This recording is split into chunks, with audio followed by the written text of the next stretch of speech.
helping you to weather good and bad economies without putting retirement on hold. This is the Tumolo Financial Podcast with Ken and Nick Tumolo. Ken and his son Nick know that creating a comprehensive financial plan can align your hard-earned life savings with your retirement goals. Consider them your retirement architects.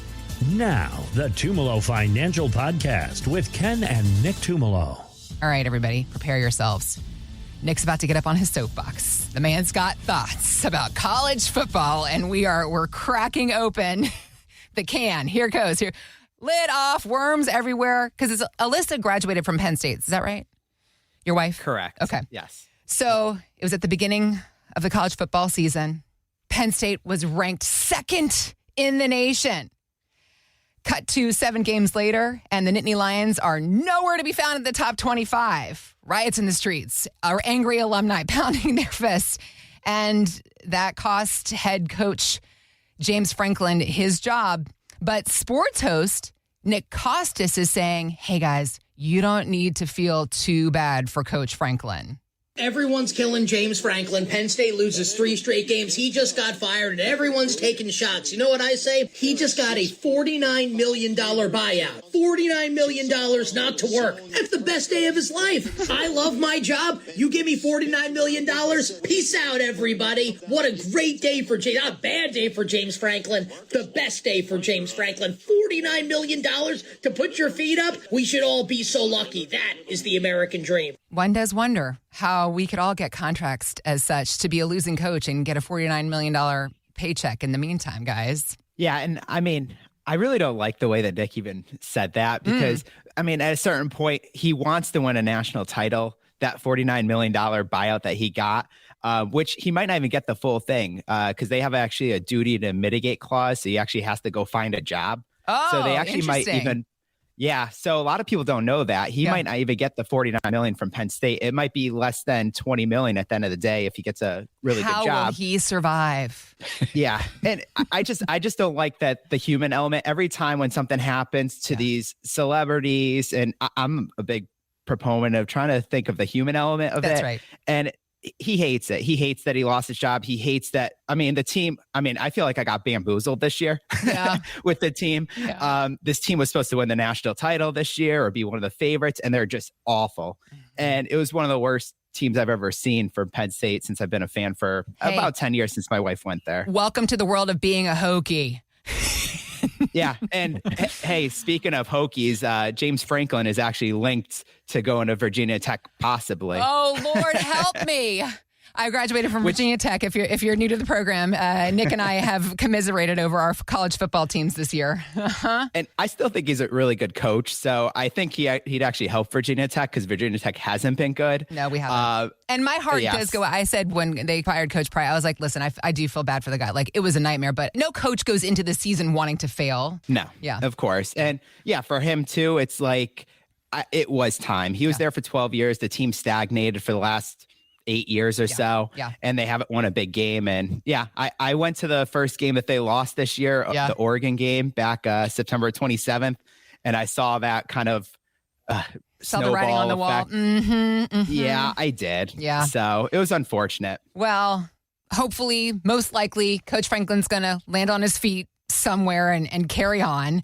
The story of this lump sum check that he came into is what I want to ask you guys about, your professional opinion on and how it relates to us. Listen, very few of us are going to have a $49 million lump sum option, but if you are one of the lucky ones who does have a pension being offered through your employer, there is a chance that you're going to come to a point where you are presented with an option to either stick with that plan and take the pension as the company has set it up for you, as your employer has set it up for you, or you can opt to take your own lump sum. So, guys, for somebody who is facing a decision where a lump sum option might be presented to them, what factors go into deciding whether or not to take the lump sum?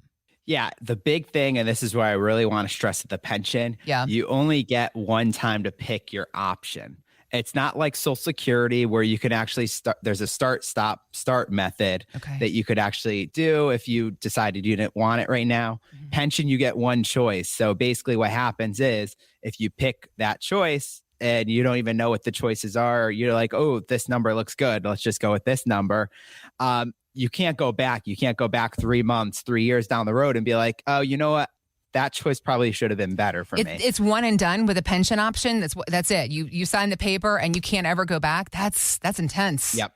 Yeah, I've never seen one that's ever let you. Yeah. So that'd be a first for me if I've ever saw one. Okay. And my dad would probably say the same thing. It's against the rules. Yes. Yeah. So, so you really want to look at the options because there's always, and it depends on the company. Sometimes there's a few options. Sometimes there's 10 plus options and they confuse you. There's leveling options where it gives you extra money up front so that you can start your Social Security later, and then they drop the pension price down the road. There's single, there's contingent, there's the lump sum option. So you want to look at all these options and you want to just make sure to make the correct one, because there's even one that a lot of people get confused with. And I think I've said this before, but the period certain option, everyone gets confused by this one. So what that means is, let's just use it, for example, a 10-year period certain option. What that means is if you're married, you get the pension at least for those 10 years. But if you're the one that worked at that place and you live 20, 30, 40 plus years, you still keep getting that pension. If you live 8 years, let's say, your spouse would only get 2 more years of the pension. So it pays out at least 10 years. It doesn't mean, okay, I pass away, my spouse gets it for another 10 years. No, it does not mean that. It means it has to pay out at least for 10 years combined. So, and a lot of people, because they like to dangle the carrot with that one, the period certain, oh yeah, you get a higher payout because of that. And you're gambling. I mean, I tell everyone all the time with investments, with pensions, if I can't shake a magic 8 ball and tell you when you're going to pass away. So we want to look at what's the best option for you. Is it lump sum or is it the monthly option? Like I had someone come in it was about a month ago actually. And a lot of people, when I meet them, they like to take the lump sum option because they get the control of their money. And if something happens to them, at least they still get that X amount of dollars to their spouse or to their beneficiaries down the road, because a pension doesn't go to the kids down the road, a monthly one. So when I was evaluating his pension, he actually got a big monthly payout on his pension. And I was like, it's almost too good to be true to go with the lump sum. I do like the control aspect of that, but I was like, the number, I mean, he was getting like a little over a 10% payout on his pension. And that's a really good number for him. And I was like, you know what? It actually made sense for you to take the monthly option for you. Where some people, I'd say, you know what? It's close enough. I like the control. Let's go the lump sum. Okay. That one didn't make sense at all for him. Got it. So, and this is what I'm saying. You want to evaluate this. This is why you want to talk to someone and make sure to look at these things. Yeah. Just like James Franklin, you want to see, does it make sense? I mean, Penn State's got more control over that, how much they want to stretch it out. Yeah. But you have control of your pension options more than James Franklin does. So, evaluate your plan. Phone number is 860-854-3434, or you can go to our website at tfcheckup.com for your complimentary Tumolo retirement checkup. Once again, the phone number 860-854-3434. And Nick, not to punish you, I'm going to talk a little bit more about Penn State. So, there we go. Nothing bad. It's so I coached for a whole bunch of years. Coached baseball, coached basketball. Those good teams, I feel like, were always harder to coach because you had to motivate the players. They kind of sit back like, hey, we're the best. Just think about those Penn State players. In their mind, they thought, we're just going to walk right through everyone. And that was the part Franklin didn't do good with. He didn't get them past that point and say, hey, you can't think you're the best because you're really not. Or they could have been. Right. So, but it's the same thing with retirement planning. If you sit back and you don't do things, sometimes it's a recipe for disaster. If you think, if you're sitting there with your pension thinking, I got a pension, I'm good. That's a perfect way to equate the situation. Yeah, that could be it. Hey, I got the pension. That's enough money coming in. But what if there's an emergency during retirement? Did you save extra? Yep. What you hear stories about what if the pensions go under? They say, oh, we don't have the funding. There's just all kinds of things that can happen. Yeah. You could actually take a cut in your pension pay.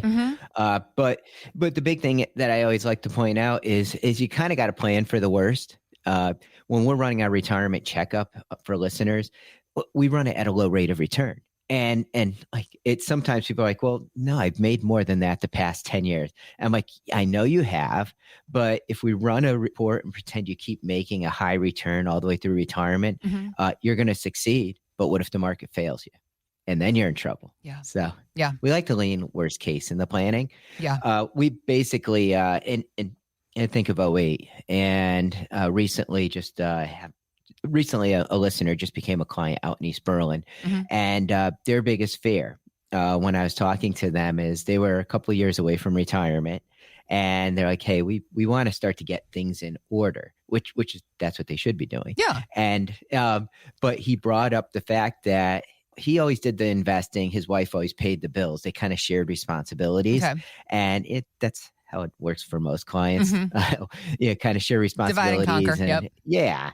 And she knows, it's just like, back in 08, we didn't have as much money, but he would look at that retirement account almost hourly, and she felt like he was going to cry because he lost a little over 50% of everything they had when the market fell apart in 08.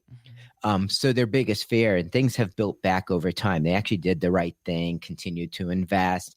Market came back for them, got them in the place where they're going to be able to retire. But the biggest thing coming in was we don't want this to happen again. And we don't want it to happen, especially when we retire in a couple of years. So we did the retirement checkup. Team went over it and everything, and we built out a plan. We built a backup into it too. So this way, if the market starts to go down, it's managed a little bit differently. There's also a portion that we keep in a safe investment. So that way, if the market does really go down, they have money to draw from in retirement. So what we did was take a look at the whole picture, look at the Social Security timing. This is a couple that doesn't have a pension, so they really rely on Social Security and what they saved up. Okay, so that part that you saved up, the part that had them almost crying in 2008, we've made it more I want to say more secure, less risk, so that this way they'll go through retirement. And we also even ran it at a low rate of return, the projections. So this way, if the market isn't as good as everyone thinks it's going to be, they're still going to be okay. So it always starts, and I always point it out, it always starts with having a plan. You got to know your numbers. And that's why we do it complimentary for listeners. Come in, our number 860-854-3434, or visit us online at tfcheckup.com.